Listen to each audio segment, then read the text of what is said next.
The topic is Black Methodists for Church Renewal, and we have to talk about this activity within the United Methodist Church.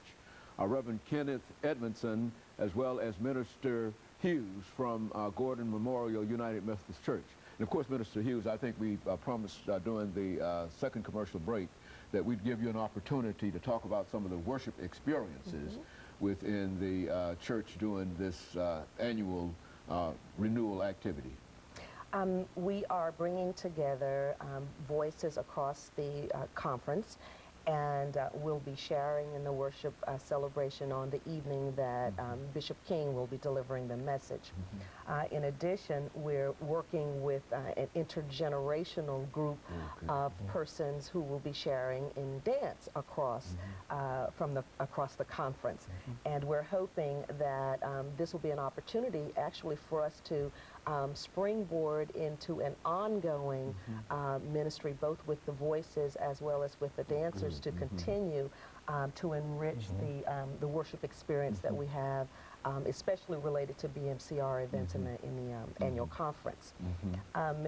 It allows us to reemphasize many of, I think, some of the core values of the organization of the caucus, and that is the mentoring, the cross-generational links between persons from children to our seniors, and that remains a key part of how we function as a community. Growing up, we were a community of people in our own neighborhoods, but especially in our churches. That family collegial fellowship time together allowed us to be able to learn more about our heritage, what our responsibilities are to perpetuate the leadership and the foundation laid by those who went before us. And I think Black Methodists for Church Renewal gives us an opportunity to do that. The training focuses on communications needs of our churches, the leadership development needs, spiritual formation, and helps us be able to provide educational resources, worship resources, and experiences that say to our young people, we are unique, we are valued for that uniqueness, we have a variety of gifts, and this particular type setting gives us an opportunity not only to demonstrate the value of our unique gifts, but to bring persons together who have different worship experiences. And so I'm excited about the opportunity to serve in this capacity.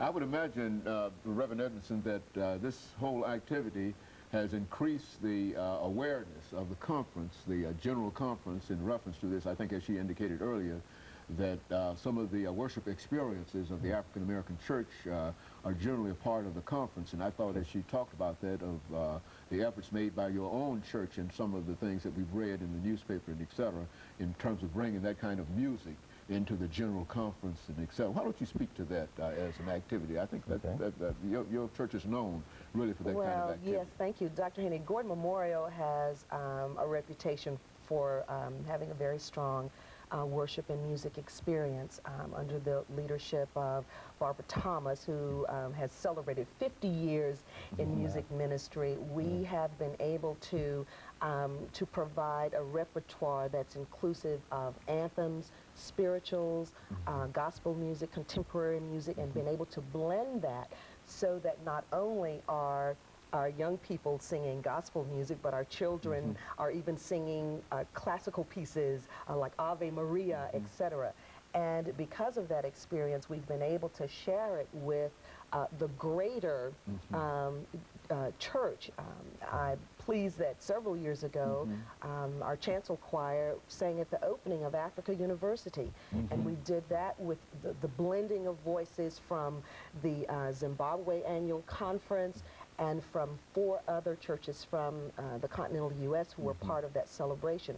But it's situations like that where we have been able to not only broaden our own musical horizon, but to share that heritage with others. We've been very active in the Tennessee Annual Conference and in other jurisdictional settings where we've been able to demonstrate culturally who we are as a people, but also demonstrate the variety, and that's been a blessing of gifts.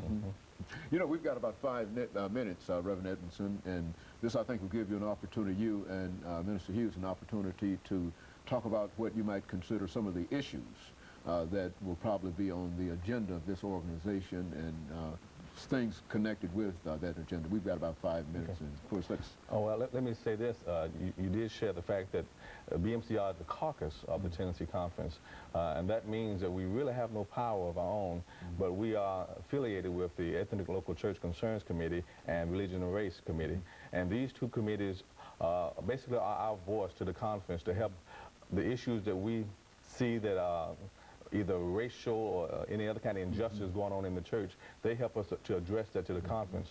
And so it's because of the working together of these entities that we're able to bring about the kind of equality that we now see. We have 43 pastors, African American. We have 8 Asian and Hispanic ministries going on right now, and these different groups come together, and we see ourselves being listened to because of the work of BMCR, because BMCR is advocating for each one of these groups. We find ourselves being able to address through resolutions to the conference or through other kinds of legislation the needs that need to be made so that we can rise up in the church.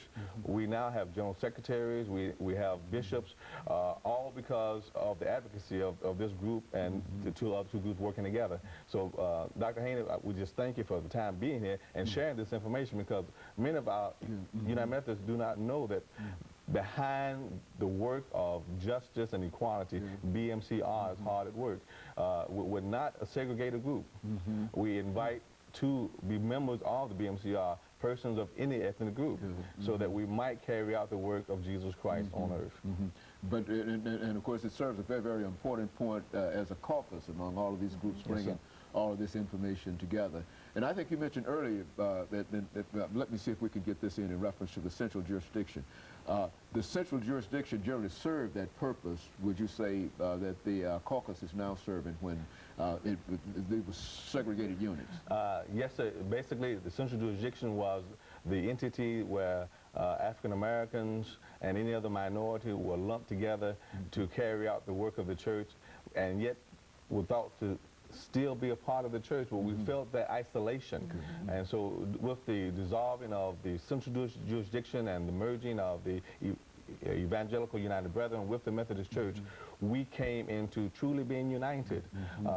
But yet the work is not finished yet. We still have some areas in which there's still some inequalities, there's still some racism, and we work together prayerfully for God to work through us, that we might put an end to that, so we might truly be the church He's calling us to be.